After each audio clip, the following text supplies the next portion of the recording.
Herkese selam dostlar, ben Nar ve bugün sizlerle birlikte yeni bir videomuza hoş geldiniz. Bu video kısa olacak çünkü e, artık bütün karakterleri alırım ve ne diyeydi o? Şöhreti keçeceğim. Bəli. Bunu alacağım dostlar ve şöhreti keçeceğim.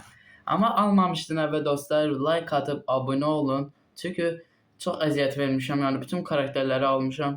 Alacağım da yani eziyet vere çok çektim yani.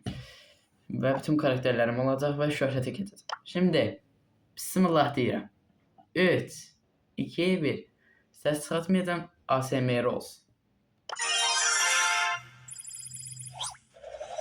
Cats are afraid of snakes, right, Binks?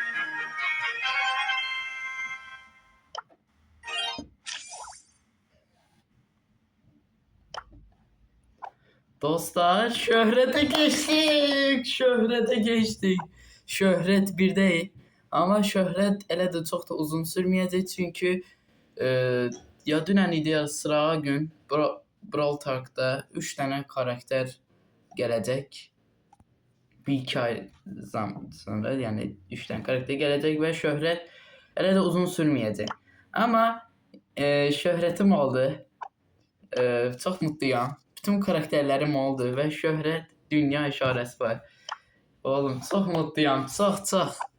Neyse videomuz bu kadar. Sağ olun, görüşene dek bay bay ve may bay.